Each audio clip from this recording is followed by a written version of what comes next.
There's got to be the library planet. You go to find the protocol droid, and then, I am an archive droid. What is your query? Blah, blah, blah, Coruscant. Blah, blah, blah, Jedi Temple. All right, move on.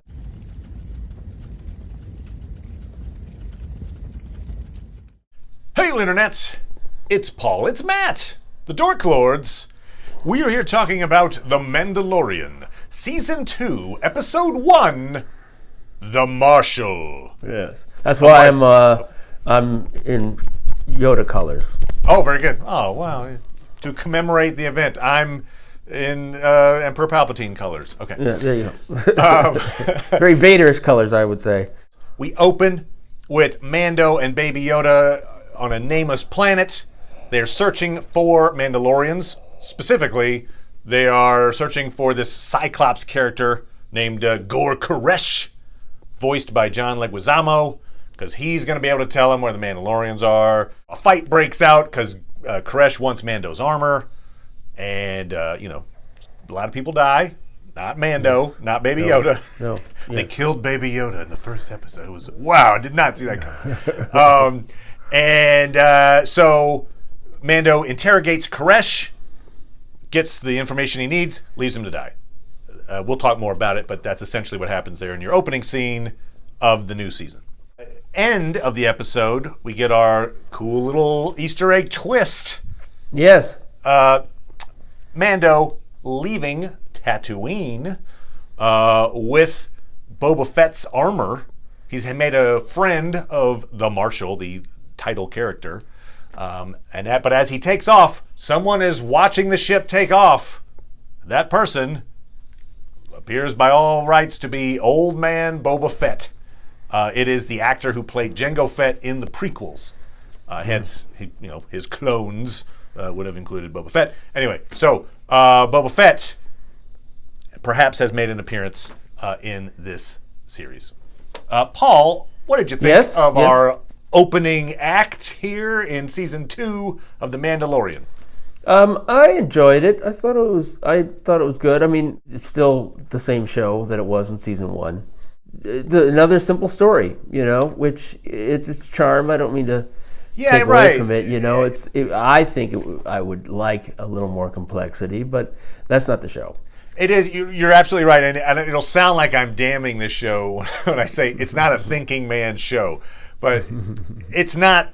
It's not in the same realm of like Westworld or Legion or Counterpart. Right. It's a different style show, but it is very entertaining. Yeah. And I think in season 2, even more so in this episode, the production value is even higher. It had a good production value before, but they really went all out on a lot of the stuff in this particular episode. I would agree. So certainly one of the things that we've heard is they learned a lot from their virtual set production in the first season, so they wanted to go further. Yeah, that virtual set stuff. If you guys haven't seen that, just look for a video on it, whatever. But it's so like next age green screen. I mean, it's so cool, and you see that's the future. That's where shows are going to be going for sure. Yeah, apparently. Also, too, it gives you some benefits in terms of COVID. And being able to control your production in terms of people going here, people going there. Yeah, you don't have to travel and put people up into places that, so you can minimize the amount of. I think too. There's less time to set up and things like that. So it's just Sure. What it sounds like to me is there's a big startup cost, but then once you're set up, you're like, all right, now we got it. Now we're running. And certainly the major studios can afford that. Right. The premise, of course, coming off of season 1, is we've got Mando has been charged with returning Baby Yoda to his kind. Yes. And he's been told, oh yeah, you know how you might find that is there were these sorcerers called Jedi that fought the Mandalorians long ago, and since he has some sorcerous ways, perhaps the Jedi, if you could find them, they could show you how to get Baby Yoda back to his kind. Okay. And so, of course, most, if not all, of Mando's Mandalorian friends were killed off at the end of last season. I think they call them coverts. They're a little enclave, secret enclave of Mandalorians. So he's out trying to find more Mandalorians. The idea being, I think, hey, Mandalorian, can you tell me about Jedi? And then, well, of course I can. Look, anyway, blah, blah, blah, blah, blah. But so he's trying to find Mandalorians. Yes. Hence, he thinks the Marshal might be one of those. My point on it was that it seems like he's taking a long way around a little bit. Like libraries are probably scarce, but he does have a spaceship. There's got to be the library planet. You go to find the protocol droid, and then, I am an archive droid. What is your query? Blah, blah, blah, Coruscant. Blah, blah, blah, Jedi Temple. All right, move on. But instead, it's like, okay, I got to do the... It looks like you're trying to find Jedi. Right.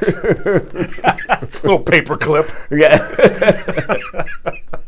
But no, apparently in this world, it's easier to go track down an extinct group of folks. That's another example of how, we don't... All this example of technology, and yet we don't have an idea of media. Right. Right. The internet, whatever, some version of it. Yeah. Or broadcast like any sort of news service. It's not like you ever see, like in all the events we've ever seen. Good point. Like in Empire Strikes Back or whatever. It's not like there's some reporter like, how do you think it's going? What would you like to tell the Yeah, even when you got like the Senate and stuff like that, you would think there'd be like a broadcasting body or something. But think about that. At the end, when the Death Star is radio-free Empire. When the Death Star is destroyed, obviously they've got the big parties that are all across. So somebody has told everybody. Yeah, that's the thing that I thought could have been written a little more artfully. Sure. Like when the Death Star does, the second one. Oh, right.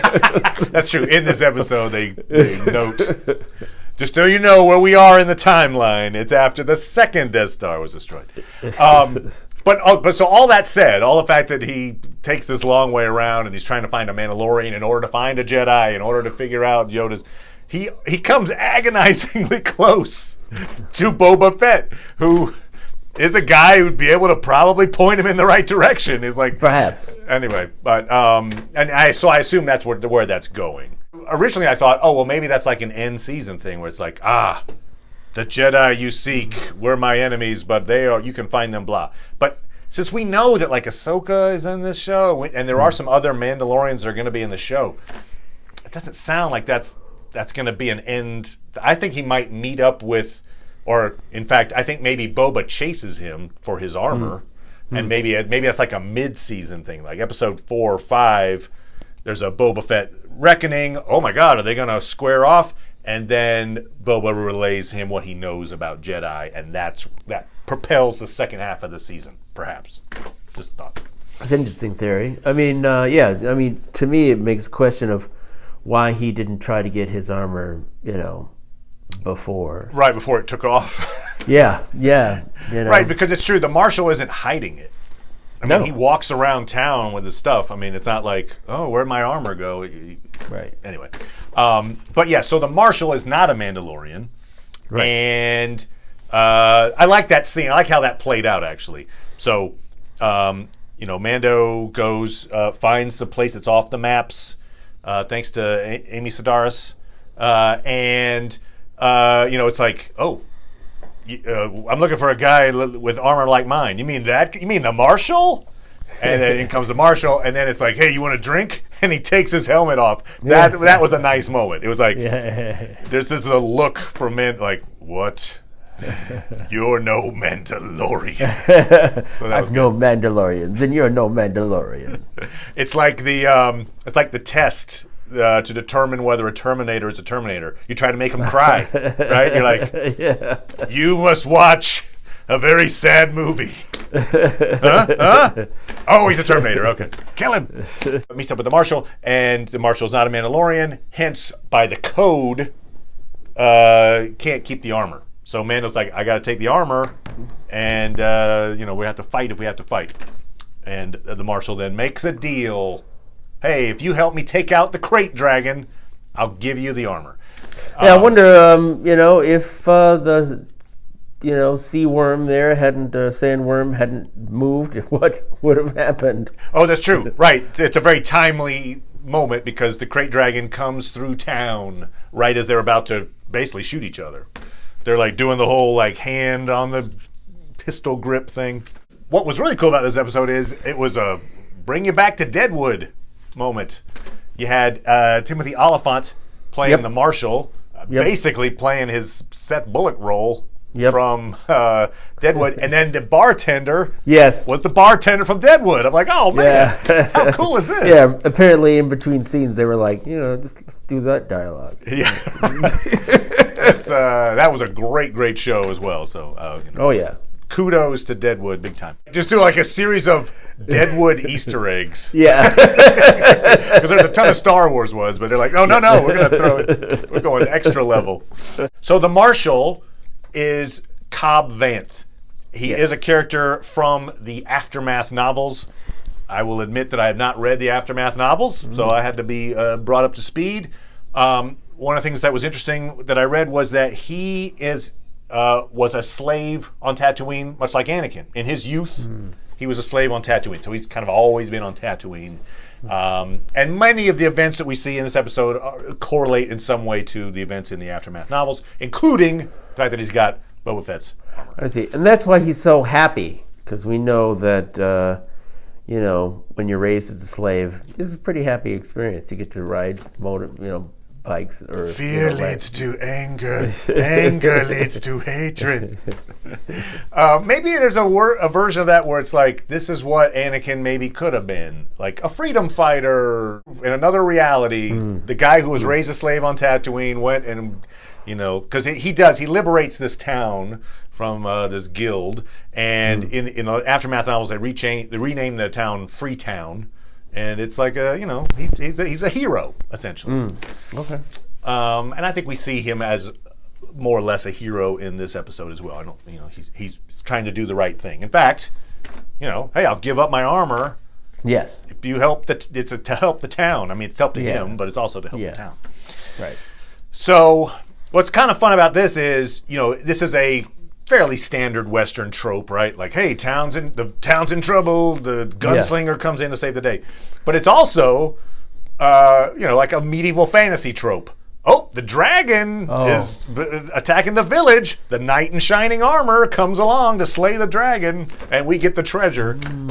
So there's it's kind of a fun little tropes there that it's playing with. Yeah, they took out the damsel that would typically be a part of it. So. Right, so they kind of they upped the sensibilities of it in terms of like, for our times it's not so much damsel in distressy.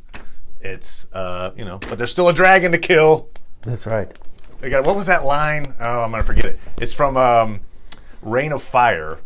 Not a very good movie, but it had like Matthew McConaughey in it and Christian Bale, and Matthew McConaughey was playing essentially the dwarf in it. And he's like, lock and load. We got a dragon to kill. So I was waiting for that line. Didn't get it. But close. It was pretty close, though.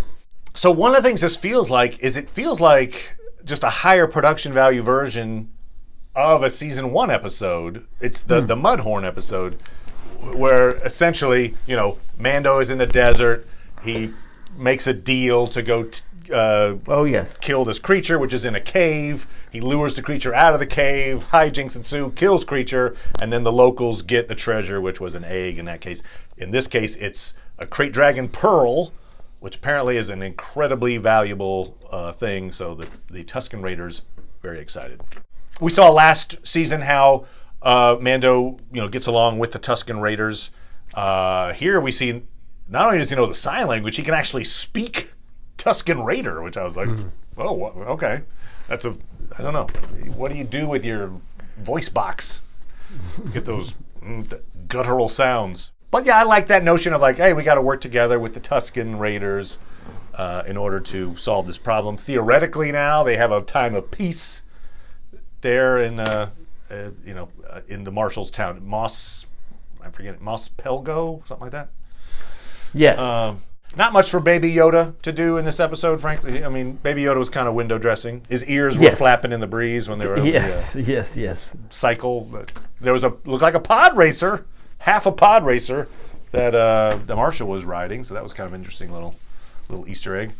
Yeah, I wish they had a way to make the characters of the Tusken Raiders even more, because we don't see their faces, or their faces aren't especially expressive. I would like to see a Tusken Raider without the mask. Like, is it a human? Is it like what is it? I mean, that's probably in canon. There's probably, so I'm probably speaking out of turn, but I don't know what a Tusken Raider looks like without the get up. So right. Yeah, so I mean, it would be nice to learn about some cultures, see them as more than just people who were complaining. Right. I mean, yeah, the Tusken Raiders were kind of like the wandering monsters in the movies, and so it is nice. It's like, no, they have this culture. They obviously have a code. He's like, look, if you make a deal with them, they will honor this bargain, and we have no reason to think that they won't. I did feel sorry for the one Tusken Raider that gets eaten. Yes. I'm like, yes. Was that the best way to lure out the dragon? Really? You couldn't come up with any other way to... Do we have and some... That shows you the problem of not having your characters be very verbal. It's like, it didn't really affect them very much. They just lost one of their people. Oh, well, it happens. Right. That goes. They don't put on black armbands at any point or anything. Right, to hold a service. No Shiva, nothing. But that's similar to your comment about technology, right? Like, yes, it's like, hey, can we have a recording device maybe that we put on the bantha and we send it out, and then we can project through it maybe, or a speaker system, or. Like, no, go stand in front of it and yell until it shows up, and then you run away across the desert. I'm sure that'll work. Yeah. Apparently, I guess in episode 4, A New Hope, that's what Ben Kenobi was doing. Oh, right. Sound like. So we do see a Krayt Dragon skeleton as well in New Hope, and then supposedly, Ben Kenobi was attempting to sound like a Krayt Dragon to scare off the Tusken Raiders. Cool little Easter egg there. Yes, it is. So another cool Easter egg, R5 shows up. So Amy Sedaris, her tech engineer character, has what appears to be the R5 unit from A New Hope. You can even see like a little scoring on the top of the shell where the bad motivator was. He's got a bad motivator. And so, which brings me to, my observation, which is that the entire series owes itself to R5. Ah, right. But for R5 having a bad motivator at that time, if he has a bad motivator 15 minutes later and smoke comes out of him and the Jawas have left, too bad. That means R2 doesn't go to Ben Kenobi in time. Luke is still hanging out at home with Owen and Beru. Stormtroopers come in, kill them all. Empire rules for 1,000 years because R5 didn't have a bad motivator. Well done, R5. You saved the galaxy. But does Leia put on a medal around R5? No. Exactly. No medals. R5 just got pushed to the side. Missed his invitation to the Ewoks luau. Luau, the party, the big fireworks display. Didn't get an invite. Yup. So anyway, R5, incredibly important character to the entire world of Star Wars. So this episode didn't really check a lot of boxes in terms of the big arc, right? So we've got Moff Gideon's out there somewhere. We didn't see him. We didn't meet up with Jedi. So this, in some ways, it was a self-contained episode. But we do see that he's out. The Mandalorian he thought he found, he didn't find. It wasn't a Mandalorian. But the fact that he's still got Boba's armor and Boba knows he has his armor suggests a meeting coming. Maybe.